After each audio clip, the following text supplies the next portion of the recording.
I learned something about silence a long time ago. The quietest man in the room is usually the one holding the truth everyone else hasn't seen yet. The auditorium smelled like polished wood and fresh flowers, the kind of place that tries to make every milestone feel larger than life. Rows of parents filled the seats, cameras ready, proud smiles everywhere. It was my son Ethan's graduation day from Northeastern University in Boston, and the banners hanging from the ceiling made it clear this was supposed to be one of the proudest moments of a father's life. I sat near the back, hands folded in my lap, watching the stage lights glow against the polished podium. Ethan walked up to the microphone wearing his dark blue gown, the gold tassel on his cap catching the light. He looked taller than I remembered, more confident, like a man stepping into the life he'd been promised. For a second, I felt something warm in my chest. Pride, maybe? Or maybe just hope that after all these years, something might change between us. The applause settled and Ethan adjusted the microphone. His voice came out clear, steady, the way confident young men sound when they believe the world is finally listening to them. He thanked the professors first, then the university, then his mother sitting in the front row in a cream-colored dress. Melissa smiled like she belonged exactly where she was. Next to her sat Victor Langford in a tailored navy suit, the man Ethan had been calling his real role model for years. Victor leaned back in his chair with that calm, satisfied expression he always wore at public events. Ethan paused, scanning the audience like he was searching for the right moment. Then he said the sentence that turned the entire room colder. "Today is a big day for me," he said, smiling slightly. "Because it's the day I finally move forward without carrying a name I've always been ashamed of." A few confused murmurs drifted through the audience. Ethan didn't hesitate. "The Carter name," he continued, "is something I've spent most of my life trying to rise above." The silence that followed felt heavy, like the air itself had stopped moving. Dozens of heads slowly turned in my direction. I could feel their eyes landing on me one by one. Some curious. Some uncomfortable. A few quietly sympathetic. Melissa didn't turn around. Victor didn't either. They didn't have to. They already knew exactly where I was sitting. Ethan continued speaking, praising Victor for teaching him what success looked like, for showing him what a real man should be. The crowd applauded politely. From the outside, it probably looked like a powerful, emotional moment. A young man honoring the person he believed shaped his future. I didn't interrupt him. I didn't stand up. I didn't argue with a single word. I just sat there and smiled slightly, the way you do when you already know something the room hasn't learned yet. Then I reached into the inside pocket of my jacket and felt the small metal edge of the USB drive resting against my fingers. 12 years of quiet truth, waiting for the right moment to be seen. Ethan finished his sentence with confidence. "Some names you inherit," he said. "Others you choose." The audience began clapping again. And that's when I slowly stood up from my seat. I could feel hundreds of eyes following me as I stood up, the kind of attention that makes most people shrink back into their seats. But I had spent the last 12 years learning how to sit with discomfort without letting it control me. The applause for Ethan slowly faded as people realized I was walking down the center aisle toward the stage. Some whispered quietly to the person beside them. Others lifted their phones a little higher, sensing that something unexpected was about to happen. Ethan noticed me halfway down the aisle. His confident expression shifted for a brief second, not quite anger, not quite confusion, just the uneasy look someone has when a story they believed completely suddenly shows a crack. I kept my pace steady, one step at a time across the polished floor of the auditorium. The soft lights above the stage reflected off the wooden steps as I reached the front row where Melissa and Victor were sitting. Melissa finally turned her head. For a moment her smile froze, like a photograph that had been printed too early. Victor leaned slightly forward in his chair, his jaw tightening in a way only someone who had spent years guarding his image would notice. I gave them both a small nod, polite, calm, the same way I had greeted them at every public event since the divorce. No anger. No raised voice. Just quiet acknowledgement. Then I stepped past them and walked up the stairs to the stage. Ethan moved slightly away from the microphone as I approached, unsure whether to stop me or let the moment unfold. Up close I could see how much he had grown. The same blue eyes he had when he was 5 years old, the same stubborn crease in his brow when something did not go the way he expected. For a second neither of us spoke. The audience waited, the kind of silence that stretches so long you can almost hear the hum of the overhead lights. I reached into my jacket and pulled out the small silver USB drive.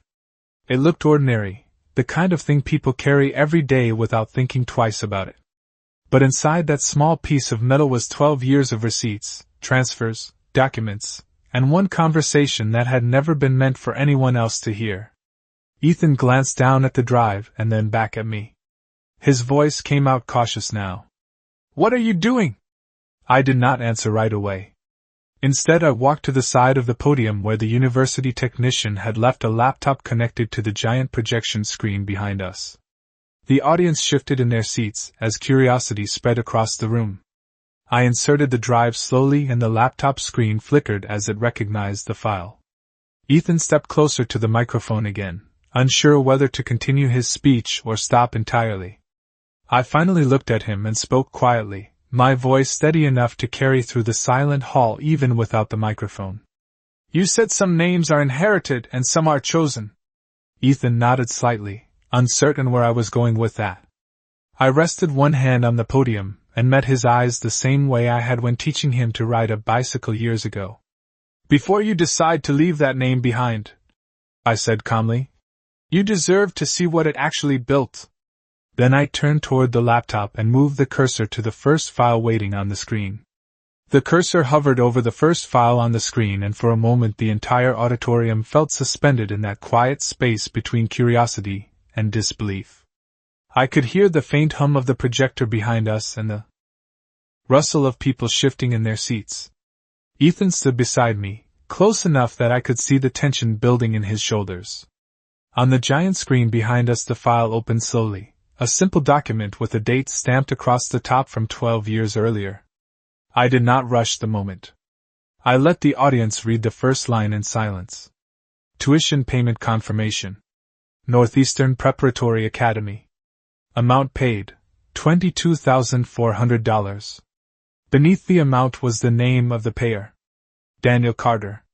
A murmur moved through the room like wind through dry leaves. I clicked the next file. Another receipt appeared, this one from the following year. $23,000. Daniel Carter. Another click. Another payment. Another year. The screen filled with a timeline of numbers and dates stretching year after year, every tuition payment from Ethan's private high school through the final semester of college. The amounts changed slightly each year, $24,000, $26,000, $28,000. But the name at the bottom never changed. Daniel Carter. I kept my voice calm as I spoke, not into the microphone but into the quiet space of the auditorium. "Education is expensive," I said gently. "Especially in Massachusetts." A few people gave nervous laughs but they faded quickly as the next document appeared. A bank transfer confirmation. $50,000 sent to Northeastern University Housing Services. The date was 3 years earlier, the month Ethan had moved into his dorm.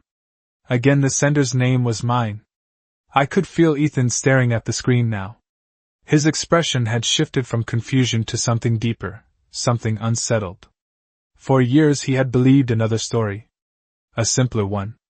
Victor Langford, the successful businessman stepping in to provide what his biological father supposedly never could. The narrative had been repeated often enough that it became truth in Ethan's mind. I opened another folder labeled Scholarships and Grants. Inside were official university letters thanking Daniel Carter for establishing a private educational support fund designated specifically for one student. Ethan Carter. I glanced toward the front row. Victor was sitting very still now, the relaxed confidence gone from his posture. Melissa's hands were folded tightly together in her lap. I could tell she was already calculating the direction the room's attention was turning. I clicked one more file and this time the screen displayed a photograph taken years earlier. Ethan was about 6 years old, missing his 2 front teeth and holding a small red bicycle that was almost too big for him. The training wheels were still attached. I remembered that afternoon clearly. The driveway had been cracked and uneven, and Ethan had fallen 3 times before finally riding down the sidewalk without help. The audience remained silent as the picture stayed on the screen. Then I spoke again, my tone steady and almost conversational. "You were 6 when you learned to ride that bike," I said quietly, looking at Ethan. "You kept falling, but you did not want me to hold the seat anymore because you said real riders do it alone." Ethan swallowed but said nothing. I turned back to the laptop and moved the cursor toward one final folder waiting at the bottom of the screen. This one was labeled simply Conversation. The folder named Conversation sat at the bottom of the screen like a quiet weight waiting to fall. For a moment I did not click it. I let the silence grow inside the auditorium because sometimes silence makes the truth louder than any speech. Ethan was still staring at the screen behind us where the last image of the small red bicycle remained frozen in bright light. I could see his mind trying to rearrange the story he had believed for so many years. The audience was no longer whispering. They were simply watching, the way people watch when they realize they are witnessing something real instead of a rehearsed ceremony.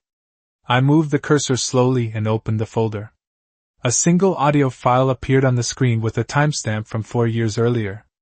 I turned slightly toward Ethan before pressing play. "You should hear this part too," I said quietly. The speakers in the auditorium crackled softly, and then a familiar voice filled the room. Victor Langford. The recording was clear enough that no one needed an introduction to recognize it. "Does the kid know who actually pays the bills?" Victor asked casually. There was a faint sound of ice clinking in a glass. Melissa's voice followed a moment later, quieter but unmistakable. "No," she answered. "And he does not need to." Victor gave a short laugh that echoed through the speakers. "Good," he said. "Let him think it is me.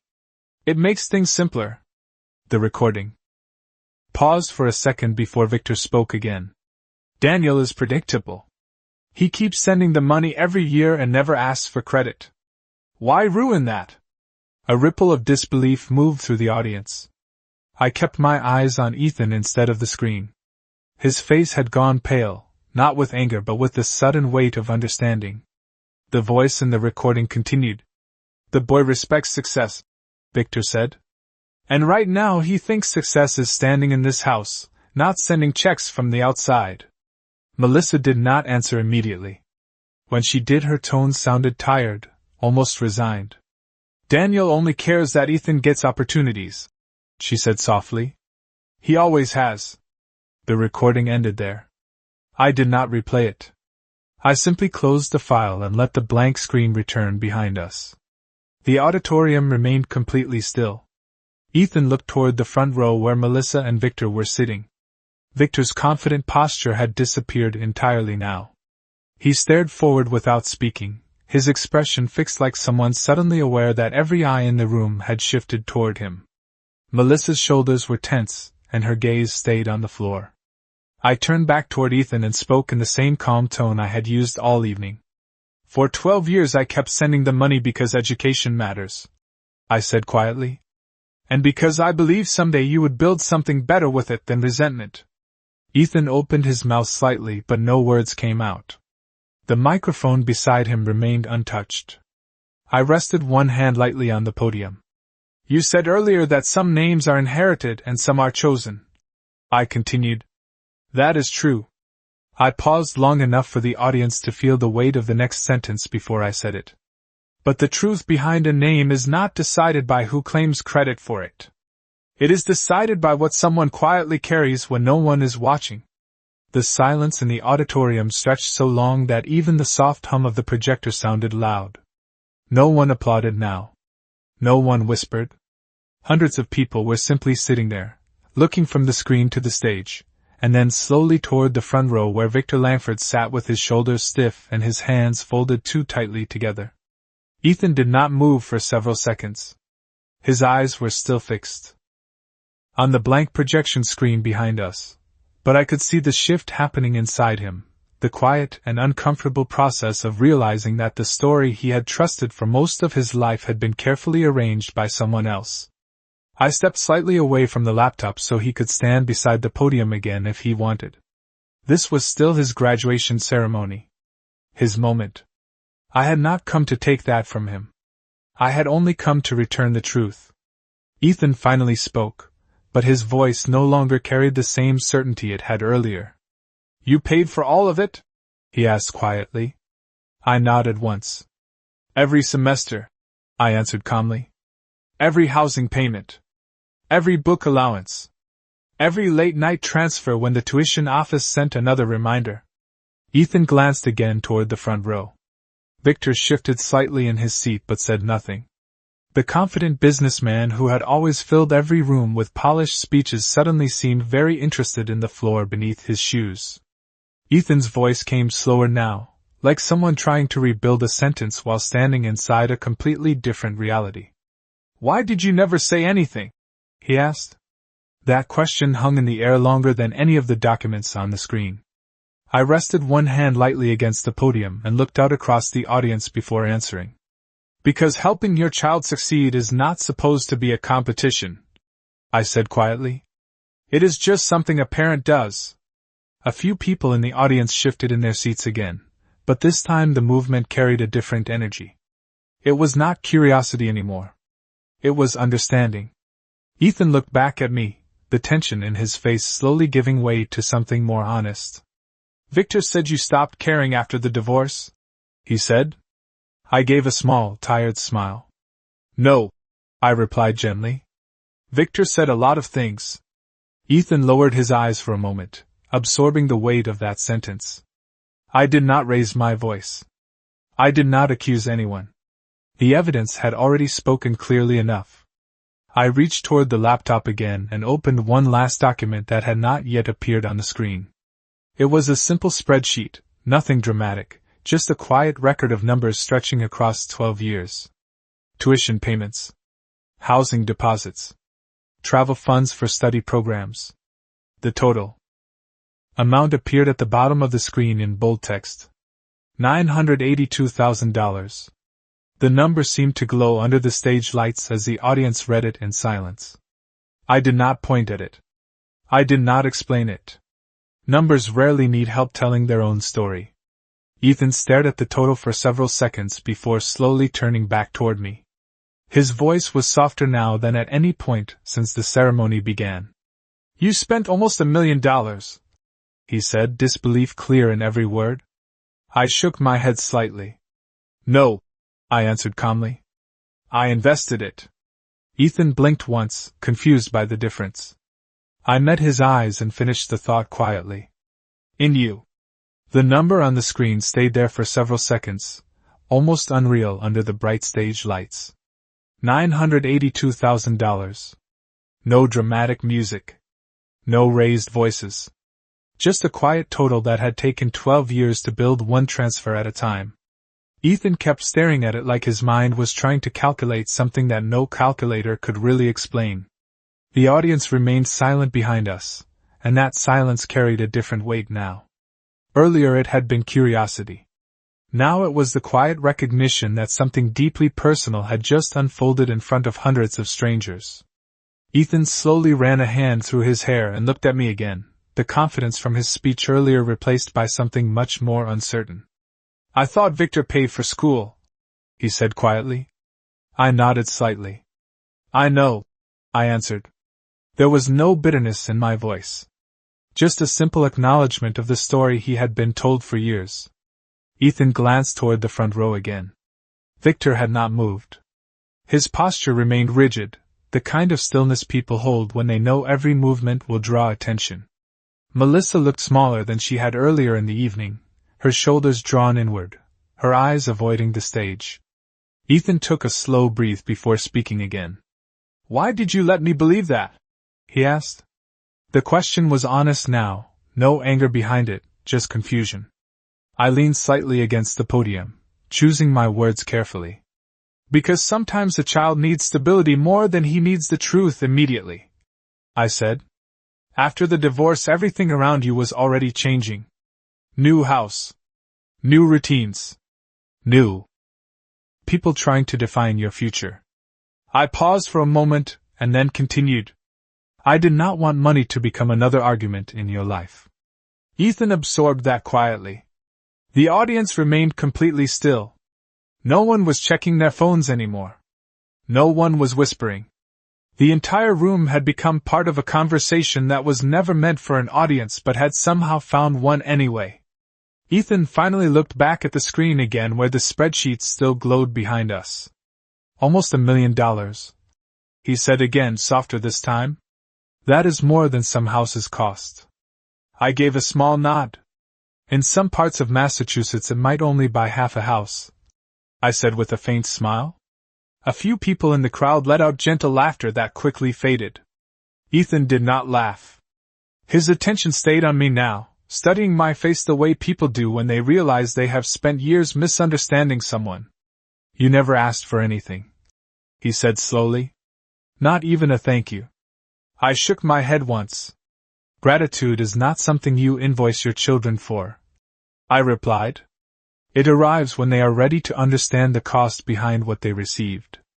Ethan lowered his eyes again. I could see the weight of those words settling somewhere deep in his thoughts. The stage lights reflected softly off the polished wood beneath our feet as the ceremony that had begun as a celebration quietly transformed into something much more complicated and much more real. After a moment, Ethan lifted his head again and spoke in a voice that no longer sounded like a speech prepared for a crowd. It sounded like a son speaking to a father for the first time in many years. I said earlier that I wanted to leave your name behind, he said slowly. But now I realize I never actually knew what that name carried. I met his eyes calmly and answered with the same steady tone I had used all evening. Names are not important because they sound strong, I said quietly. They matter because of the quiet things people do while carrying them. The quiet inside the auditorium felt different now, heavier but also clearer, like a storm had passed and left the air sharper than before. Ethan stood beside the podium with his hands resting lightly against the wood, the same podium he had approached earlier with a confident speech prepared for applause. Now the speech no longer mattered. The papers he had written were still sitting on the stand, but neither of us looked at them anymore. His attention remained on me, and for the first time that evening he was not speaking to impress a crowd. He was simply trying to understand. Why did you come today? He asked quietly after a long pause. The question seemed simple, but the weight behind it filled the room. I considered it for a moment before answering. Because it is your graduation, I said calmly. And I have not missed a single one of your important days since the day you were born. Ethan blinked slightly, as if that answer had not been the one he expected. I continued gently. Even the ones where you did not know I was there. A faint ripple moved through the audience again, not loud, just a subtle shift as people leaned forward slightly. Ethan frowned, confused. What do you mean? He asked. I gestured toward the audience with a small motion of my hand. Your middle school science fair, I said quietly. You built a small wind turbine out of a plastic fan and cardboard blades. It barely powered the light bulb, but you were proud of it. Ethan stared at me, searching his memory. I smiled slightly. You finished second place. You were disappointed because the first place project was a robot arm that could sort colored marbles. Ethan's eyes widened a little. I continued before he could respond. Your high school soccer playoffs, I said. Cold November evening. 43 degrees outside. You scored the only goal in the second half. Ethan's mouth opened slightly as the memory returned to him. I nodded once. You looked into the stands afterward, I said softly. But I was already walking toward the parking lot because I did not want to complicate things. The audience remained completely silent now. Even the stage lights seemed to hum more quietly. Ethan slowly lowered his hands from the podium. You were there? He asked, his voice barely above a whisper. I nodded again. Many times, I said. Just not in the seats you expected. Ethan glanced toward the front row where Melissa and Victor were sitting. Victor still had not spoken. His carefully constructed confidence from earlier in The evening had faded into a tight silence. Melissa's expression looked fragile now, the kind of look someone carries when they realize that a version of the past they tried to control has quietly resurfaced in front of everyone. Ethan turned back toward me slowly. "Why stay invisible?" he asked. I answered the same way I had answered every question tonight, without anger and without hesitation. "Because sometimes showing up quietly is the only way to keep showing up at all," I said. Ethan took a long breath and looked around the auditorium, at the crowd that had come to celebrate achievement, and now found themselves watching something far more personal unfold. When his eyes returned to me, the certainty from earlier was gone completely. In its place was something more honest, something much harder to perform. "I said your name was something I wanted to leave behind," he said slowly. I did not interrupt him. He looked down briefly before finishing the thought. "But it sounds like you never left mine." The words hung in the air after Ethan spoke them, quiet but powerful in a way no prepared speech could ever be. The auditorium remained completely still, every person in the room sensing that something far more important than a graduation ceremony was unfolding on that stage. I looked at Ethan for a moment before answering, not rushing the silence that followed his question. "No," I said gently. "I never did." Ethan nodded slowly, absorbing the meaning behind that simple response. For years he had believed distance meant absence. That silence meant indifference. That a man who did not stand in the front row had chosen to step away entirely. Now the truth was rearranging those assumptions piece by piece. Ethan rested both hands against the edge of the podium again, but his posture had changed. Earlier he had stood there like a speaker delivering a polished message. Now he looked like a son standing beside a father, trying to understand years of decisions that had been made quietly in the background of his life. "I thought you stopped trying," he said quietly. I shook my head slightly. "Trying is not always loud," I replied. "Sometimes it looks like writing checks no one thanks you for. Sometimes it looks like sitting in the back of a cold soccer field and leaving before the game ends so you do not make things harder for the people you love." Ethan looked down for a moment, and then back up again. His voice carried a different tone now, one that belonged to conversation instead of performance. "All those years," he said slowly, "you never told me any of this." I gave a small nod. "Because telling you would have forced you to choose sides," I answered. "And children should not have to choose between parents." The audience remained silent but attentive, listening to each word as if the ceremony had transformed into something much deeper than anyone expected when they first walked into the auditorium that afternoon. Ethan glanced once more toward the front row. Victor's eyes stayed forward now, fixed on the stage lights instead of the people around him. Melissa looked tired in a way that had nothing to do with the length of the ceremony. Ethan turned back toward me again.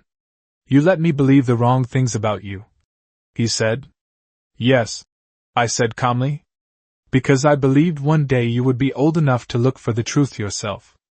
Ethan breathed out slowly, as if the weight of those years was finally settling into place. He looked at the projection screen again where the last spreadsheet still showed the total amount spent across 12 years. Then he looked back at me. "And what happens now?" he asked quietly. I considered that question for a moment. The auditorium lights reflected softly across the polished stage floor as I answered. "Now you graduate," I said simply. "You take the education you earned and you decide what kind of man you want to be." Ethan frowned slightly. "That is it?" he asked. I smiled faintly. "That has always been it," I replied. Then I stepped back from the podium, giving him space again in front of the microphone where his ceremony had started.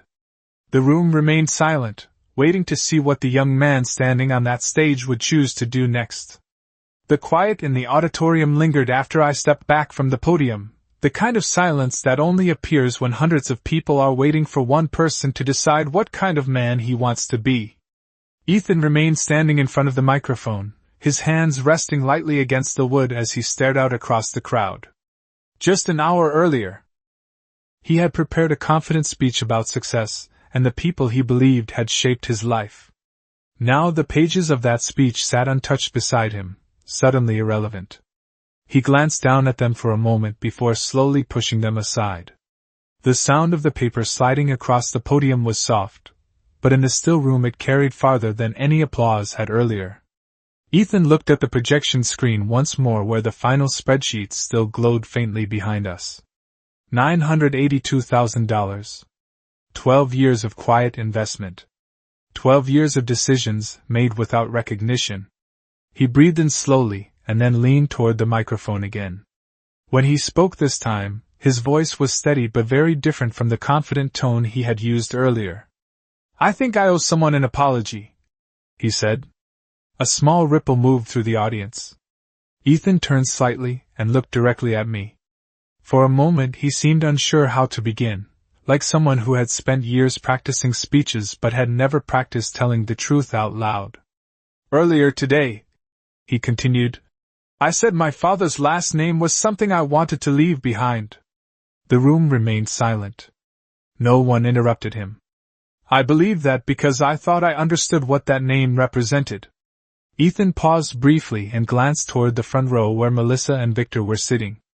Victor still had not moved. Melissa's eyes were fixed on the stage now, her expression unreadable. Ethan turned back toward the microphone. "But it turns out I only knew half the story," he said quietly. A few people shifted in their seats again as the tension of the evening slowly transformed into something more reflective. Ethan looked at me once more, and this time the distance that had existed between us for years seemed smaller than it had when the ceremony began. "I spent most of my life thinking success was loud," he said. "The person with the biggest house. The person standing in the front row. The person everyone talks about." He shook his head slightly. "But tonight I learned something different." The audience leaned forward almost collectively as Ethan continued. "Success can also look like someone sitting quietly in the back row," he said. "Someone who keeps showing up even when no one thanks them. Someone who invests in your future without asking for credit." He paused again, and the weight of his next words settled over the room before he spoke them. "That kind of success is harder to see," he said softly. "But it is probably the one that matters the most." Ethan finally turned fully toward me. For a moment neither of us spoke. Then he stepped away from the podium and walked across the stage until he was standing only a few feet away. His voice dropped slightly, quieter now but still clear enough for the room to hear. "I said earlier that I wanted to leave your name behind," he said. "But I think I understand now what it actually took to carry it." He paused once more before finishing the thought. "And I am not ashamed of it anymore." For a moment after Ethan finished speaking, the auditorium remained completely silent, as if the room itself was deciding how to respond to the truth that had unfolded on that stage. Then somewhere near the middle rows a single pair of hands began to clap. The sound was hesitant at first, just 2 slow beats of recognition. Then another person joined. And another. Within seconds the quiet room filled with applause, not the polite applause that usually follows a graduation speech, but something deeper and more genuine. Ethan did not look toward the audience when the clapping started. His eyes stayed on me, searching my face as if he was trying to measure the distance between the father he thought he knew and the one standing in front of him now. I did not step forward. I did not interrupt the moment. I simply stood where I was and let him decide how he wanted to close the space between us. After a few seconds, Ethan walked the remaining distance across the stage until he stood directly in front of me. Up close I could see the emotions he was still sorting through, regret mixed with relief, confusion slowly turning into clarity. "I was wrong about you," he said quietly, the microphone still close enough to carry his words through the auditorium.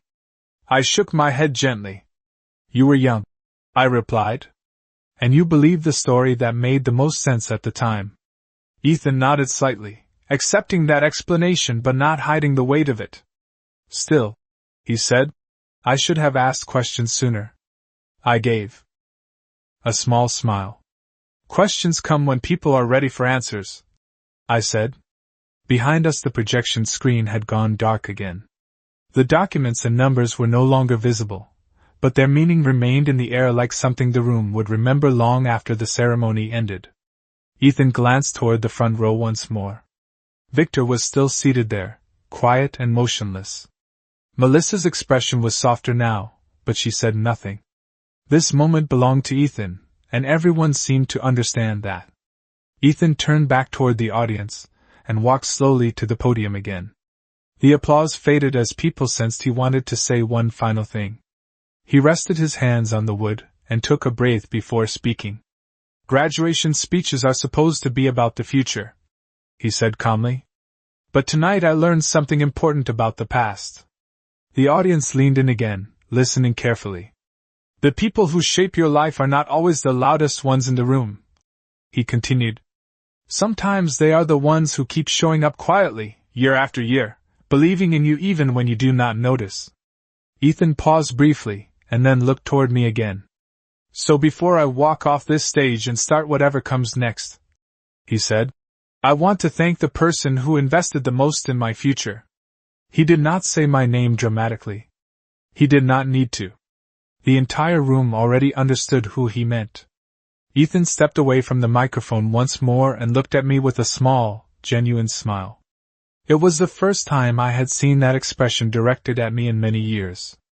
The applause returned again, louder this time, but the noise barely registered to me. Because the only thing that mattered in that moment was the quiet realization that the distance between a father and his son had finally begun to close. The applause slowly faded again, but the atmosphere in the auditorium had completely changed. What began as a celebration of academic success had quietly transformed into something far more personal, something the people sitting in those rows would probably remember long after the diplomas were framed and the photos were posted online. Ethan stood near the podium for a moment longer, letting the room settle before stepping back toward me again. Up close I could see that the tension in his face had softened. Not everything was suddenly fixed. Years of distance do not disappear in a single evening. But something important had shifted. Something honest had finally entered the space between us. Ethan glanced toward the audience once more, and then lowered his voice slightly so only the microphone and the nearest rows carried the sound clearly. "There is one more thing I need to say," he said. The audience grew quiet again. Ethan looked down briefly, collecting his thoughts. When he lifted his head, his eyes moved across the room until they landed on the front row where Melissa and Victor were sitting. Victor remained still, but his confident posture from earlier had completely disappeared. Melissa looked thoughtful now, almost reflective. Ethan spoke calmly. "For a long time I believed success meant choosing the person who looked strongest in the moment," he said. "But tonight I learned that strength sometimes looks like patience. Sometimes it looks like someone who refuses to turn love into a contest." The audience listened carefully, the earlier tension replaced by a quiet respect. Ethan continued slowly. "My father never stood up here asking for credit. He never demanded that anyone recognize what he was doing." He paused briefly and then added, "But the truth still matters even when it takes years to appear." I stood quietly beside the stage, letting him speak. There was no need for me to add anything now. The truth had already done its work. Ethan turned slightly toward the audience again. "Graduation is supposed to mark the start of adulthood," he said. "And adulthood means learning how to see people clearly." His gaze shifted back to me again, steadier now. "So today I am starting that process." A few people nodded quietly in their seats. Ethan stepped away from the microphone and walked toward me again. The stage lights reflected softly across the polished floor as he stopped a few feet away. This time he did not hesitate. "I do not know how long it will take to rebuild everything," he said honestly. "But I would like the chance to try." The room stayed silent as he spoke those words. There was no dramatic music, no sudden gesture designed for cameras. Just a young man acknowledging the work that still lay ahead. I looked at him for a moment before answering. "Rebuilding something real always takes time," I said calmly. "But time is something we still have." Ethan nodded slowly, absorbing that simple promise. In the front row Melissa lowered her eyes, and Victor remained quiet, the role he once played in the story now far smaller than it had seemed earlier in the evening. The ceremony would eventually continue. Diplomas would be handed out and photographs would be taken. But the most important part of the day had already happened. Because sometimes the most meaningful graduation is not the one printed on a diploma. Sometimes it is the moment a person finally learns the truth about the people who stood quietly behind them all along. The stage lights continued to glow softly across the auditorium as the moment settled into something calmer, something steadier than the tension that had filled the room earlier in the evening. Ethan stood beside me now instead of across from me, and that small change carried more meaning than any speech that had been written before the ceremony began. The crowd that had gathered to celebrate degrees and diplomas seemed to understand that they had just witnessed something far more personal than an academic milestone. Ethan looked out across the audience again, but this time his expression carried a quiet clarity that had not been there before. The uncertainty was still present, but it was no longer overwhelming. It was simply the beginning of understanding. "I spent years thinking success meant standing in the spotlight," he said slowly into the microphone again. "But the truth is that some of the most important things in life happen outside the spotlight." The audience listened carefully, the room completely attentive. Ethan continued with the same calm honesty that had replaced his earlier confidence. "The person who shaped my future the most was never trying to impress anyone," he said. "He was simply doing what he believed was right." A few people in the audience nodded quietly, recognizing the sincerity in his voice. Ethan turned slightly toward me again, and for a moment the noise of the room faded into the background. "You said earlier that names matter because of what people carry while holding them," he said. "I think I finally understand that now." I gave a small nod but said nothing. There was no need to interrupt the moment. Ethan stepped away from the podium once more and stood beside me, looking out across the audience before speaking again. "Graduation marks the beginning of a new chapter," he said calmly. "But tonight I realized something important about the chapters that came before." He paused briefly and then added, "The foundation of my future was built quietly over many years by someone who never asked to be recognized." The room responded with another wave of gentle applause, softer this time but filled with genuine respect. Ethan let the sound fade before continuing. "So as I walk forward into whatever comes next," he said, "I want to carry that example with me." He glanced at me again, his voice steady and sincere. "Success is not about who gets the credit," he said. "It is about who keeps showing up when the work is difficult and no one is watching." The audience remained silent again as Ethan finished speaking. The message did not need dramatic delivery.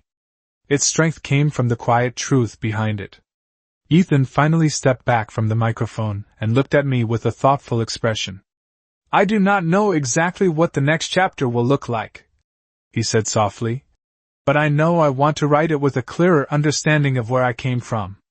I placed a hand lightly on his shoulder, not as a dramatic gesture for the crowd but as a simple acknowledgement between a father and his son.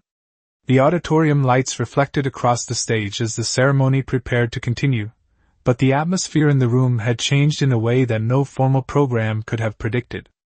Because sometimes the most meaningful lesson a person learns on graduation day has nothing to do with the degree they receive.